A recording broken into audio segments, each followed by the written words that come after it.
Bum-ba-da-dum! Howdy, welcome to BanjoBenClark.com. This is your home on the interwebs to learn how to play the guitar, the banjo, or the mandolin.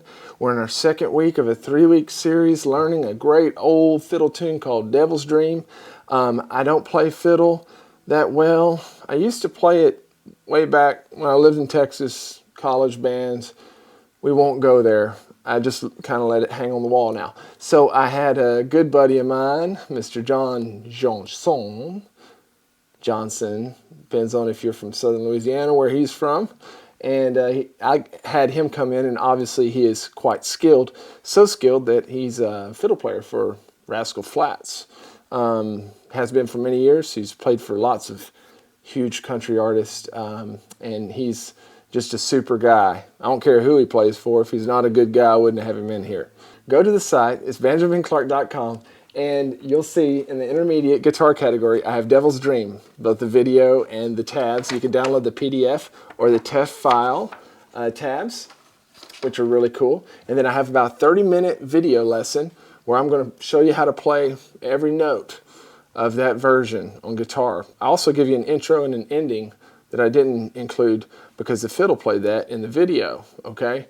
And then I also have 4 different rhythm track speeds of me playing live guitar that you can practice behind. And I love this song because we're playing in the key of A, but we're not using a capo like is typical in bluegrass. We're learning how to play without a capo in different keys other than G, okay, which is great. And I've also divided this fiddle tune down into beginner section and a more intermediate advanced section. I'll explain that to you as we dive into measure 1 of Devil's Dream.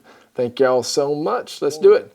All right, as we look at measure 1 there, you can notice that it's an intro. And though I did not play a guitar intro in the performance, we let Chank do that on the fiddle. I wanted to give you a little intro in case you're the one that's going to be kicking off this song at your next jam, or if you're playing this as a band, okay? Really quickly, pay attention to the pick stroke directions beneath each one of the notes. I have the arrows there. So that first arrow is a down arrow, so we do a down stroke. And then we have up arrows, which just means upstroke. Now, this is a fiddle tune. As I've explained, they have 2 main parts. Your typical fiddle tune has 16 measures for what's considered an A part and 16 measures for a B part. I typically will divide those down and make them 8 measures, 2 smaller 8 parts, and then 8 measures each of 2 smaller B parts. The reason why I do that is because I like to vary up those 16 measures on that big A part. And the way that it helps you here is that my first 8 measures of the actual solo, which starts in measure 3, A part 1, that is written for more of beginner guitar players, ones that are just wanting to learn the pure melody of this tune. And then starting in measure 11, as we'll see, A part number 2, I start getting outside the lines a little bit and going up the neck and stretching a little bit. And then I do the same thing in the B part. Stay true to the melody, the first B part, the first 8 measures, and then that second little B part, get outside it a little bit. The good thing about this is beginning to advanced players can benefit from the video because there's advanced licks in it, and then there's the beginner versions that you have in the first 8 bars of each section. Now, if you are a beginner player and all you want to learn is just that first 8 bars, that's fine. You can just play that 2 times in a row, and that would make the full A part. Same thing for the B part. You can take that first B part that I give you, play it 2 times in a row, be a full B part. So you now have a full solo for Devil's Dream, and not have to get into the harder stuff if you don't want to.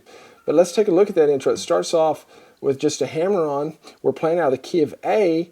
Typically in bluegrass, in the key of A, the normal thing to do is we slap a capo up to the 2nd fret and we play out of the G position.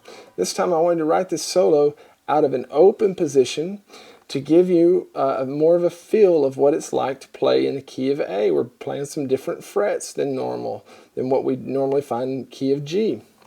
And that's important to be able to do that. So I wanted to stretch you in that way as well. Our intro, we're going to start off hammering on from the 1st to 2nd fret of the G string. Okay, Okay, and I like to count as I play, so you'll hear me say 1 and 2 and 3 and 4, and there's 4 beats in each one of these measures. They're divided, each beat is divided in half, so that's the 1 and.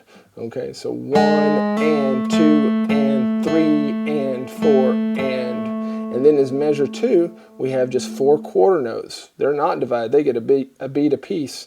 That's why the stems aren't connected, and that's going to take us into the kickoff of the song, getting into the melody in measure 3. So that measure 2 sounds like this: 1 and 2 and 3 and 4 and.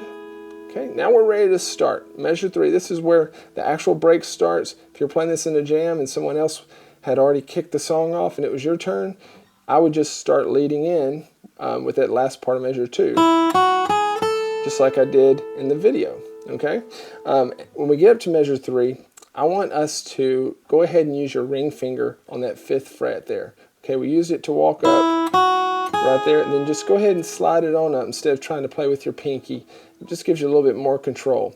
And we have this little pattern developed, and this is just a straight ahead melody of Devil's Dream, and it's complete full alternate picking. Okay, we don't see any hammer-ons or slides or pull-offs for a long time, so we're getting a really good right hand speed workout. Okay, and so pay attention, everything's down up down up, but we do 5 4 5 open, 5 4 5 open. Okay, 1 and 2 and 3 and 4 and measure 4, we see that again, 1 and 2 and, but now we're going to shift down to the 2nd fret, 3 and 4 and, all right, so 1 and 2 and 3 and 4 and 1 and 2 and 3 and 4 and. Going into measure 5, the chord changes to a B minor chord. Okay, that's what our rhythm will be playing in the background. What I want you to do is grab the 3rd fret of the B string with your middle finger, and then up here on the top on the 1st string of this high E string, grab the 2nd fret with your index finger. And we're going to do, not only is our pick strokes alternating down up, but now we're going to start changing strings while we're doing that. So it adds another little degree of difficulty, but it sounds like this: 1 and 2 and 3 and 4 and. Okay, so we're just releasing that middle finger off of the B string until the 4th beat, those last two little eighth notes there, we're going to release everything and come down and play the end of that measure 5. So once again, measure 5, 1 and 2 and 3 and 4 and. Good. Measure 6, we're just going to lead right back up into the melody that we started off with. Sounds like this: 1 and 2 and 3 and 4 and. You notice what I did? The first time I played this 4th fret up there in measure 6, it was with my ring finger, and then we have an open E note in the next to last note, measure 6, and then that very last note, measure 6, is also a 4th fret, and I shifted to play it with my middle finger so that I could be back with my ring finger to start measure 7, just as we did at the beginning of the song. So measure 6, 1 and 2 and 3 and 4 and 1. There you go. And measure 7 is exactly like measure 3 and 2 and 3 and 4 and. Measure 8's just like measure 4, 1 and 2 and 3 and 4 and. Then measure 9, we're going to start wrapping up the first A part. This is that first section that I was talking about before we go into the second little A part section. And we're going to go back to the same position here that we did before, but we're going to play some different notes. Starts out the same.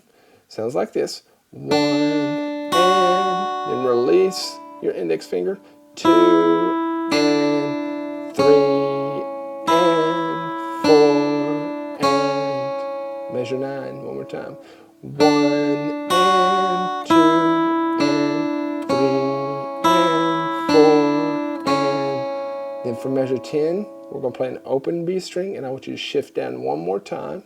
We're going to need this finger down here on the first fret. It sounds like this. 1 and 2 and 3 and 4 and that wraps up that first little A part. Now, like I said, if you're a beginner and you want to continue from there, you can just, from right there from measure 10, go back to measure 3 and start doing it again. So measure 10 was that line. Then go right back to measure 3. Okay, it would sound great. But you're more intermediate, advanced players, or if you're a beginner and you're wanting to stretch out a little bit, we're going to take a look at A part number 2, which is where we start getting up the neck. Okay. Let's look at that now.